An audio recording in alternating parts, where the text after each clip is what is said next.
Hello बच्चों, तो ether के चैप्टर्स में जो सिलेबस के अकॉर्डिंग टॉपिक था वो हम डिटेल में डिस्कस कर चुके हैं।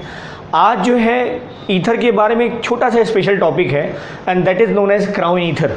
ठीक है, इसके बारे में बात करेंगे। ये है क्या क्राउन ईथर? जैसे टर्मिनोलॉजी से अगर हम चलते हैं तो क्राउन का मतलब क्या होता है?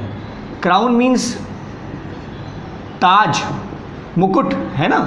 जैसे देखा होगा आपने, इस तरह से राजाओं और जो किसी एडमिनिस्ट्रेशन के हेड होते हैं वहाँ पर पुराने समय में, आज की बात हम नहीं कर रहे, तो वो ताज पहनते थे या मुकुट पहनते थे। ठीक है, तो ऐसा ही कुछ यहाँ पर भी है। ये है क्या वास्तव में? तो इसके इंट्रोडक्शन पार्ट में अगर आप देखेंगे तो क्राउन ईथर का मतलब होता है heterocyclic polyethers. Heterocyclic polyethers are called crown ethers.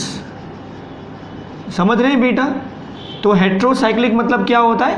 Heterocyclic means विषम चक्रीय। पॉलीईथर्स का मतलब ढेर सारे, जो इथरिक ऑक्सीजन है या इथरल ऑक्सीजन है वो ज़्यादा नंबर्स में है, और इसका जो शेप होता है, जो स्ट्रक्चर होता है वो जस्ट लाइक क्राउन, इसीलिए इसको क्या कहते हैं? हम क्राउन ईथर कहते हैं। अब इसमें अगर आप देखेंगे तो crown ethers at least have 4 oxygen atom. ये कंडीशन है कि इसमें they have at least 4 oxygen atom. इससे कम नहीं, इससे ज़्यादा हो सकते लेकिन इससे कम नहीं। क्लियर? अब जो इसमें कार्बन और ऑक्सीजन विषम चक्रीय है ना। आप जानते हैं कि विषम चक्रीय संरचना का मतलब ये है, या विषम चक्रीय हाइड्रोकार्बन्स का मतलब ये होता है कि कार्बन के स्थान पर कोई दूसरा परमाणु आ जाए। कौन सा दूसरा परमाणु आ जाए? ये आ जाए। NOS भी बोलते हैं या सन बोल देते हैं, सल्फर ऑक्सीजन नाइट्रोजन। ठीक है, तो कार्बन के स्थान पर अगर इन तीनों में से कोई एक एलिमेंट या 2 एलिमेंट या 3 एलिमेंट आ जाते हैं तो वो कहलाते हैं हेट्रोसाइक्लिक। और ये हेट्रोसाइक्लिक पॉलीईथर्स हैं, इसको नाम क्या दे रहे हैं? Crown ether. क्राउन शब्द का सीधा मतलब इसके स्ट्रक्चर से है, क्योंकि जितने भी क्राउन ईथर्स होते हैं उन सभी में जो स्ट्रक्चर अगर आप ड्रॉ करेंगे तो आपको वहाँ पर क्राउन शेप मिलेगा या क्राउन शेप्ड स्ट्रक्चर्स मिलेगा, इसीलिए इनको नाम दिया गया है क्राउन ईथर। अब हमने अभी आपसे बताया कि एटलीस्ट 4 ऑक्सीजन आइटम होना चाहिए। कुछ बेसिक एग्जांपल देखो इसके। जैसे ये है क्राउन ईथर्स का सबसे बेसिक एग्जांपल बता रहे हैं, जिसमें मिनिमम ऑक्सीजन के नंबर्स जो हैं वो 4 हैं, 4 ऑक्सीजन आइटम। तो ये एक सिंपल क्राउन ईथर है। ठीक है, जिसमें अगर आप कार्बन काउंट करेंगे तो 1 2 3 4 5 6 7 8 कार्बन है और 4 ऑक्सीजन है। और भी देख सकते हैं आप, ऑक्सीजन बढ़ा देते हैं संख्या इनकी।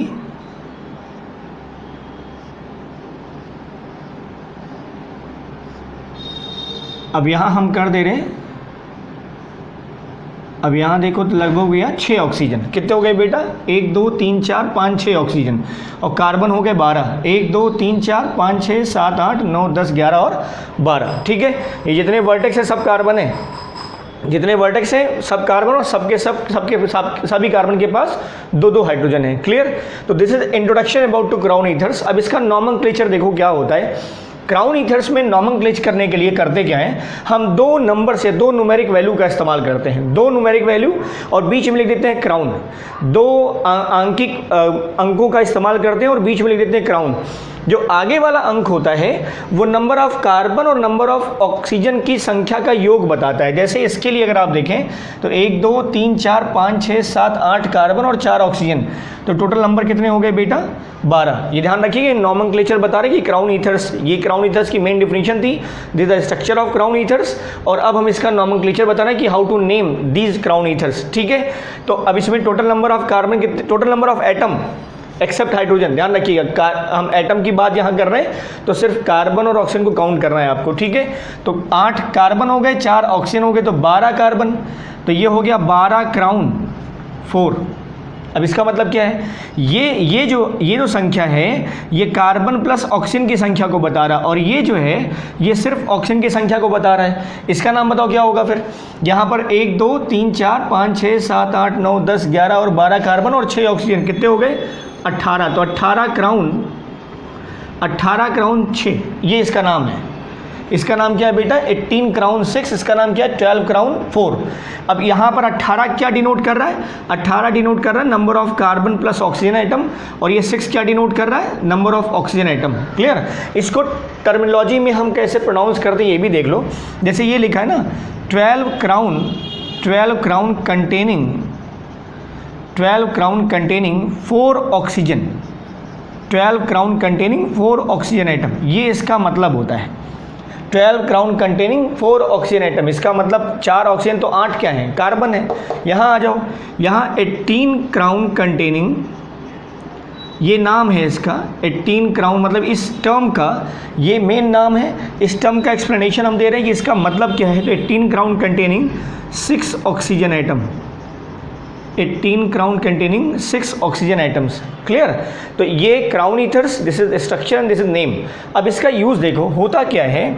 आप जानते हैं आयनिक कंपाउंड्स के बारे में कि आयनिक कंपाउंड जो है वो पोलर होते हैं और इसलिए पोलर सॉल्वेंट में ही डिजॉल्व होते हैं। पोलर ध्रुवीय होते हैं और इसलिए ध्रुवीय विलायक में घुलते हैं। एलडीएल का एक शॉर्ट टर्म बताया था हमने आपको, एलडीएल लाइक डिजॉल्व्स लाइक, मतलब जो विलेय जैसा होगा वो उसी प्रकृति के विलायक में घुलेगा।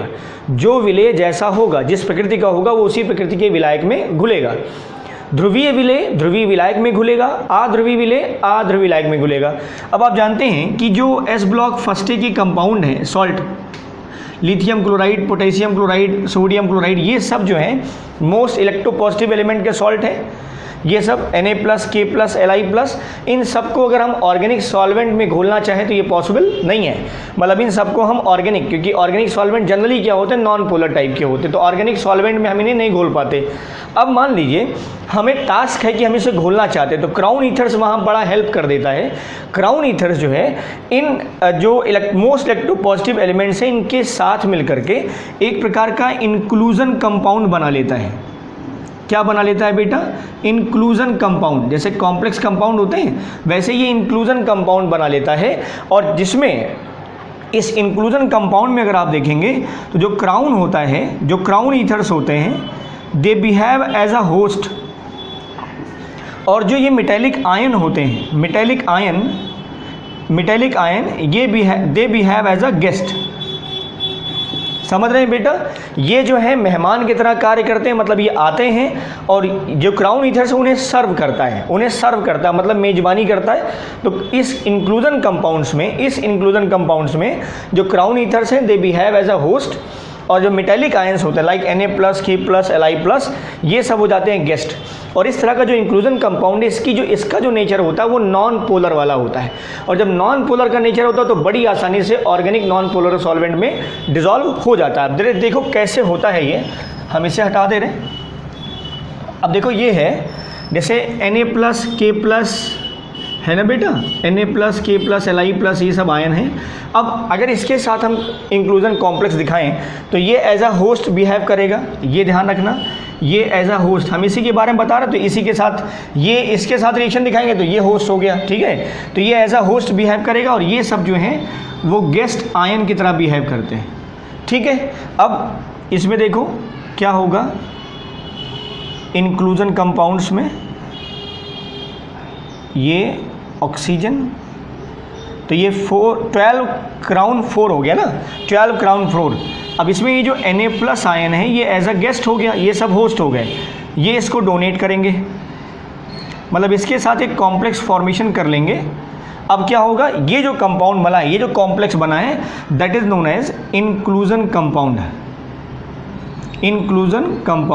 है ना, इंक्लूजन कंपाउंड। ये इसका जो नेचर होता है वो नॉन पोलर होता है, नॉन पोलर अर्थात अध्रुवीय प्रकृति का होता है। कैसा होता है बेटा, अध्रुवीय प्रकृति का होता है, और इसीलिए ये इंक्लूजन कंपाउंड बड़ी आसानी से ऑर्गेनिक नॉन पोलर सॉल्वेंट में डिजॉल्व हो जाते हैं बड़ी आसानी से, क्योंकि इनका जो नेचर है वो नॉन पोलरिटी वाला है, और इसीलिए ये ऑर्गेनिक सॉल्वेंट में, वो भी नॉन पोलर ऑर्गेनिक सॉल्वेंट में बड़ी आसानी से डिजॉल्व हो जाते हैं। क्लियर। तो this is about to little bit crown ethers. Simple था, heterocyclic polyethers are called crown ethers and they have at least 4 oxygen atom and more than 8, 6 हो सकते हैं, 8 हो सकते हैं, और बढ़ा सकते हैं आप। हेट्रोसाइक्लिक का मतलब मालूम है आपको, कार्बन के अलावा कोई दूसरा एलिमेंट आ जाए, like that sulphur, oxygen, nitrogen. इनमें स्ट्रक्चर्स लाइक दैट इस तरह से बनता है, क्योंकि स्ट्रक्चर क्राउन जैसा दिखता है इसलिए इन्हें क्राउन ईथर्स कह रहे हैं। इनका जो नॉमेनक्लेचर है वो एक डिजिट होगी, फिर क्राउन और फिर नंबर ऑफ ऑक्सीजन आइटम होगा, जैसे 12 क्राउन 4, 18 क्राउन 6, इस तरह से नॉमेनक्लेचर करते हैं। और जो आगे के नंबर्स हैं वो number of carbon plus oxygen के सम को बताता है, और जो बाद वाला नंबर है वो केवल और केवल नंबर ऑफ ऑक्सीजन को बताता है।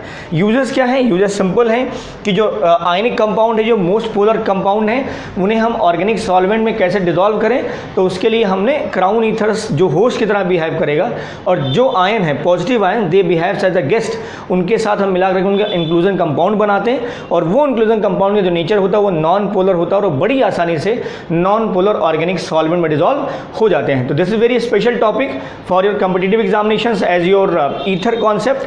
तो stay tuned. Thank you for watching.